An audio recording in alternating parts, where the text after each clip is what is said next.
Powers.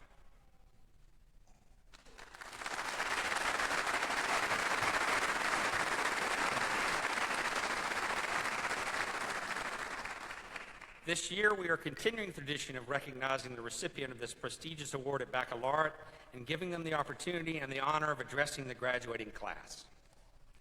This year's recipient is an assistant professor of environmental science who has embraced the experiential model of teaching here at Brevard College from the moment she stepped foot on campus. In her words, "I am living the experiential education dream." Here are a few examples. In her first-year experience course to orient new students to campus, she has students do a scavenger hunt using a phone app that takes them around campus to meet and take a selfie with staff members in all the campus offices around campus. Within the environmental studies curriculum, she has constantly revised her environmental studies general education course to make it more engaging and experiential with activities and field trips. She helped create a sustainable agriculture concentration within the environmental studies major and created important new courses in GIS, Geographic Information Systems, and entomology, the study of insects. She has even worked to combine her entomology class with Tim Powers' CRJ program to help students learn how scientists can use the identification of insects on corpses to estimate time of death. She has also designed and led a group of students on a study abroad trip to Costa Rica, focused on studying different ecosystems, and along with other colleagues in the Math and Science Division, she serves as a principal investigator and coordinator of the student interns for the National Science Foundation Rovers Project, in which students use robotic rovers housed at the Pisgatomic Astronomical Research Institute to remotely conduct experiments in undergraduate science classes. All of these examples clearly illustrate how she truly embraces the idea of a classroom without walls and the pedagogical creativity and collegiality at the heart of the college teaching philosophy. Here's what her students have to say about her. Dr. Moe's capability to make the classroom an eccentric, open learning space is exemplary for experiential education. I've never been in a class with Dr. Moe that we didn't do something spectacular to learn about a topic. From traveling to Costa Rica, fermenting apple cider vinegar, or inspecting the femurs of our local grasshopper species, Dr. Moe has made my Brevard College experience beyond special. Dr. Moe is a great professor because she shares her passion for learning and exploration with the students in her class. Every day she comes into class with infectious enthusiasm and always has an array of hands-on experiences for her students to learn and explore. And finally, she gets so genuinely excited when you get excited about what you're learning. She loves to share that passion that she has with you. She also takes the time to get to know you personally and to invest in you. She is also just super rad. Ladies and gentlemen, it is my pleasure to introduce the 2018 Brevard College Exemplary Teacher Award recipient, the super rad, Dr. Maureen Drinkard.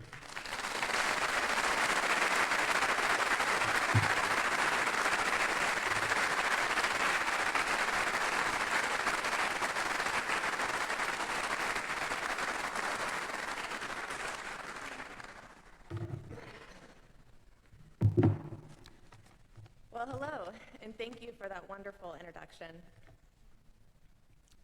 I am very grateful to be the recipient of this year's Exemplary Teaching Award. The past recipients of this award are of the best among us, and I am genuinely honored to be considered one of them. I love being a professor, and this is very meaningful for me. It is apropos that I would win an award titled Exemplary, because it was that very word that sent me on this journey in the first place. I probably regret to let you know that I was a very uninspired undergraduate, at very best. I earned A's in my classes, but without much discomfort. I came to expect to be at the top of my class following my calculated system of note-taking, outlines, note cards, and repetition. I learned how to get A's in most subjects. You can imagine my surprise my junior year of college when my invertebrate zoology teacher, Dr. Ferenc de Solai, had the audacity to give me a B. It was an 89.4% B. At the institution I went to college at, if I had earned an 89.5, it would have been automatically rounded up to an A. but he left me 0.1% from the A I somehow felt I deserved. I sought out this professor with all of my sense of entitlement and asked that he just bump me up to bring me to straight A's again for this semester. He quickly and decisively told me no. A's, he explained, were for students exhibiting exemplary effort. He said it was clear to him that I'd only put in minimal effort, and while he was impressed that I had managed a high B with that, he knew I was capable of so much more. Exemplary effort was not something I had earned. He was unmovable. I reluctantly accepted, but I left his office with the word exemplary ringing in my ears. So here I was, a Dean's List honors student, having the profound realization, near existential crisis, that I actually wasn't much of a student. My A's were not evidence of my excellence. I was going through the motions, and I was amassing a respectable academic record, but I realized I was just working the system. Not only had I not given exemplary effort in my academic career, but I wasn't sure I'd ever attempted being exemplary at anything. Shortly thereafter, my approach to all of my classes and several other areas of my life changed drastically. I kept my normal system for getting A's because I had proven it was effective, right? But for the first time ever, I found myself doing more than the minimum I needed to get a good grade. I found that I was reading extra articles, doing optional activities, making a sincere effort to draw connections between the materials in my classes and the real world. I tried to wring every bit of information I could out of my professors, much to their annoyance. I continued to get A's, but I was beginning to feel like I was earning them. Wanting even more out of my education, I decided to do an independent investigation, working on my own research in a wetland mitigation bank, which is a type of a restored wetland. I spent a summer trudging through swamps, being eaten alive by mosquitoes and ticks, and actually being chased by wild dogs. My project was nearly a total failure, but for the first time in my entire education, I was absolutely certain that I'd put in exemplary effort. I was thrilled by my failures and my tiny successes, and I fell in love with science. I also developed an inordinate fondness for maggots that summer, but that's another story. I fell naturally into a master's degree and eventually my doctorate. I never had as many failures in my whole life as I did during my graduate years. But I had never been so happy with the results of my personal effort either. I felt and fumbled my way through wetland ecology, trying new things, seeing what worked, teaching myself how to do things I would have never pursued before. I was smitten with the process of learning I was participating in. What I didn't realize at the time was that that type of learning is called experiential education. As most of you know, experiential education is the cornerstone of Brevard College's teaching model. As a Brevard professor, I have been constantly challenged to rethink what I do in my classroom and to approach the themes in my courses with intention. I have learned a lot about the power of authentic learning experiences and meaningful reflection in my time here. Experiential education is a craft. It requires trial and error, openness, and flexibility by both professors and students. It can happen inside a classroom, outside exploring, in a community meeting, in public spaces, or even all alone. It works when students are given ownership and responsibility for the outcome of their education. It's effective in arming students with the skills to understand subjects that they have not formally explored in the past. It is a tool to create and strengthen relationships based in trust, acceptance, and inclusivity. It culminates in focused reflection, and it results in deep and meaningful comprehension. So as you can see, when I came to Brevard, I immediately felt right at home, and I was excited for what would happen next. The learning approach I stumbled upon in college was the basis for all things that happen here. In my efforts to learn about experiential education and implement it in my classroom, I have become a better teacher, but I know that I still have so far to grow.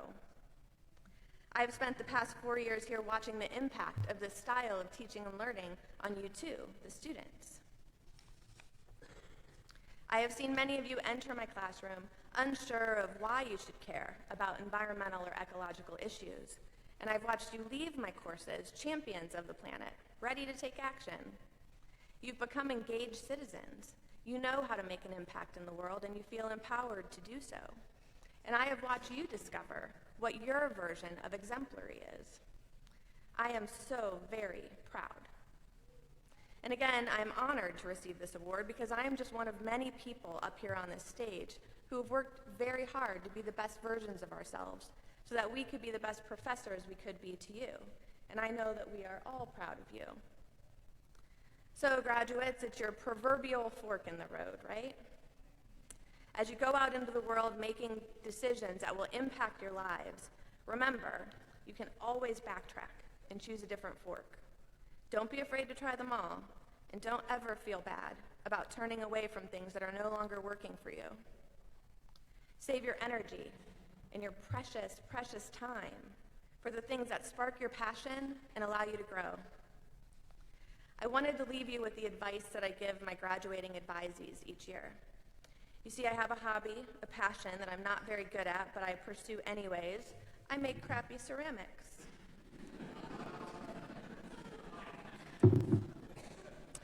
When my beloveds graduate, I present them with what I have named ugly mugs, much like this one, and instructions on its use. It goes something like this. For your graduation, I present you with this ugly mug. It is a symbol of what comes next and of my devotion to you. I can't go with you on this next leg of your journey, but this mug can.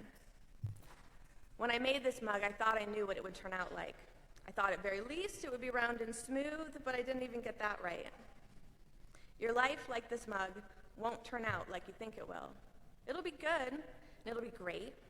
It'll be beautiful and sad, and sometimes it'll be ugly. When life isn't behaving the way that you thought it would, grab your mug, or whatever vessel suits you best, and follow these instructions closely. 1, if you are sick or sad or heartbroken, fill this mug with tea. Chamomile, mint, tulsi, honey. Hold the mug closely in your hand while you drink it. Let the warmth of the mug remind you of everyone who loves you and wants you to feel better. Always allow yourself time to heal. If you need encouragement, or you wish you could hear me say, you better handle your business, fill this mug with dark, hot coffee and a little cream. Repeat until desired results are achieved. If you are among friends, or if you are lonely and without your friends, fill this mug with beer. I'll have what you're having, so pick a good one. Life really is too short for cheap beer. And finally, for when things are done, when you reach the end of a successful endeavor, or when you've exhausted all possibilities and accepted defeat, fill this mug with ice, just a little bit of Jameson. Cut with water to match the needs of the day. And remember, all things in moderation. These instructions, of course, won't cover everything, but it's a decent start. At very least, you know you've got a whole lot of people in the mountains of western North Carolina who care for you an awful lot, and you know where to find us. Good luck to you, my friends. Thank you for your time, and congratulations.